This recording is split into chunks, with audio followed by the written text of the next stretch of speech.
Les scientifiques de la physique des particules ont découvert des indices indiquant qu'il pourrait y avoir une toute nouvelle physique qui bouleverserait complètement notre compréhension de l'univers. Dans cette vidéo, vous découvrirez tout sur cette possible révolution physique. Alors restez jusqu'à la fin, et si cela vous plaît, je serai très heureux d'avoir un pouce en l'air et un commentaire, car cela aide l'algorithme de YouTube à montrer cette vidéo à encore plus de personnes. Merci beaucoup les amis, et bienvenue.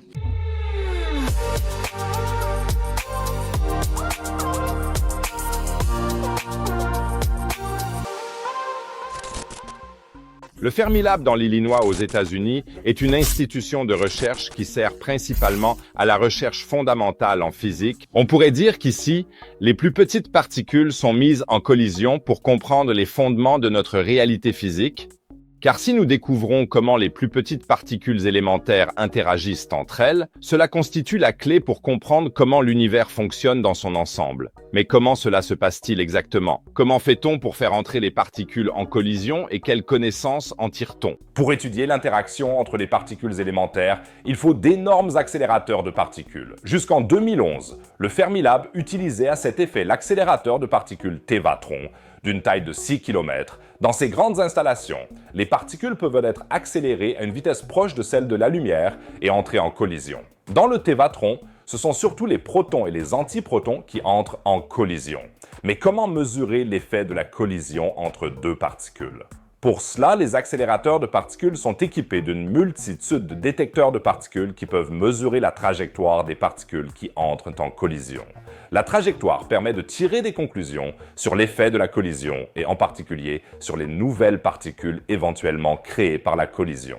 En principe, les résultats de ces collisions de particules sont toujours en accord avec ce que l'on appelle le modèle standard de la physique. Le modèle standard est en principe l'ensemble des connaissances que nous considérons aujourd'hui comme correctes en ce qui concerne la physique des particules élémentaires. Il décrit principalement les particules élémentaires que nous connaissons, c'est-à-dire les plus petits composants de la matière et leur interaction, en particulier l'interaction forte, l'interaction faible et l'interaction électromagnétique. Si le modèle standard s'avérait erroné, nous devrions remettre en question toutes nos hypothèses sur le cosmos. Et pourquoi les physiciens des particules pensent-ils que les données du Fermilab peuvent ébranler le modèle standard de la physique?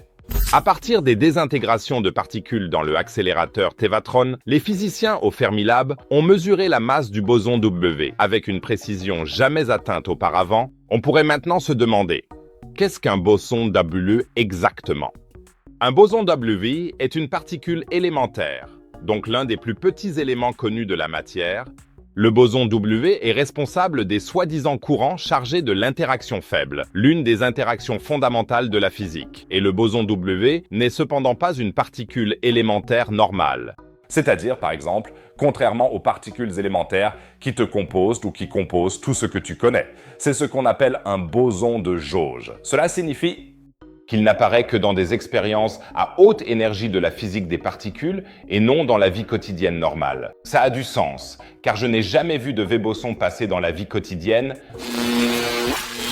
D'accord ? Récapitulons que le boson W est une particule élémentaire qui transmet l'interaction faible, c'est-à-dire l'une des 4 forces fondamentales de la physique. C'est une particule porteuse, l'une des forces fondamentales de la physique du 20 et 1e siècle. Et selon le modèle standard de la physique, un boson W possède une certaine masse, à savoir environ 80 fois la masse d'un proton, donc d'une particule élémentaire chargée positivement. Mais maintenant, l'inattendu. Les évaluations des expériences au Fermilab ont montré une masse différente du boson W. Il est donc significativement plus lourd que la théorie ne le prévoit. Cela n'a rien de spectaculaire.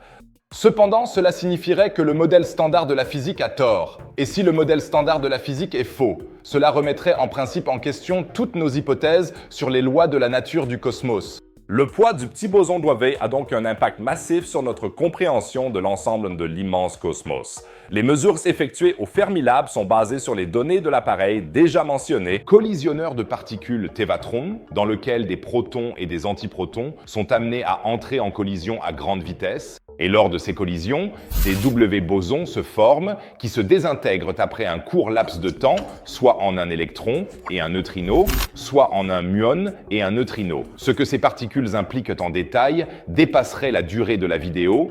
Il est important de noter que, grâce à la direction de vol et à l'énergie de ces produits de désintégration, il est possible de déterminer combien pèse le W-boson. Et le résultat des chercheurs, le boson W a une masse de 80,43 mégaélectronvolts. Il devrait cependant peser seulement 80,357 mégaélectronvolts selon le modèle standard. Il en va de même pour moi chaque fois que je me pèse. Je devrais, en fait, peser seulement 85 kg, mais je pèse un peu plus. Comment expliquer cela alors? Peut-être s'agit-il simplement d'une erreur de mesure?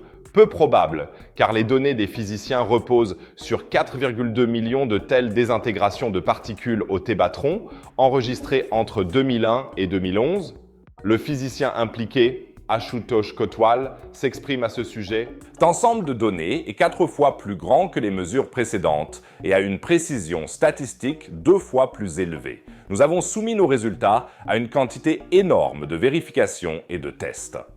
Il y a donc des raisons de penser qu'il n'y a pas d'erreur de mesure, mais que le modèle standard de la physique est en réalité incomplet. Cela ne signifie pas nécessairement que toutes nos hypothèses physiques soient fausses. Mais cela signifie probablement qu'il existe des processus physiques encore inconnus, peut-être des particules élémentaires qui n'ont pas encore été découvertes et que le modèle standard doit être étendu ou adapté. Cela pourrait aussi signifier qu'il existe des interactions non encore découvertes au niveau subatomique, celles qui influencent le V-boson et conduisent à des résultats inattendus. Jusqu'à présent, de tels résultats expérimentaux, qui remettent en question le modèle standard, se sont toujours révélés incorrects ou être des erreurs de mesure, mais cette fois, il semble que le modèle standard de la physique soit en réel danger pour la première fois. Le physicien et porte-parole du Fermilab, David Tobeck, dit « Si les écarts entre la valeur attendue et la valeur mesurée sont dus à une nouvelle particule ou à une interaction subatomique encore inconnue, alors il y a de bonnes chances qu'ils soient découverts lors de futures expériences. » Pour moi, c'est encore une autre indication de combien nous savons peu sur les lois de la nature et le cosmos et combien il reste encore à découvrir. Et en parlant de découverte, cette découverte est assez effrayante et pourrait conduire à ce qu'un astéroïde géant s'écrase sur la Terre. La NASA a en effet oublié quelque chose dans ses calculs et il se pourrait que l'astéroïde Apophis s'écrase sur la Terre. Tu trouveras toutes les informations dans la vidéo affichée, n'hésite pas à la regarder. Et si tu veux soutenir la chaîne, n'hésite pas à regarder les anciennes vidéos. Chaque clic aide vraiment. Sinon, je te dis à la prochaine vidéo. Bonne chance à tous!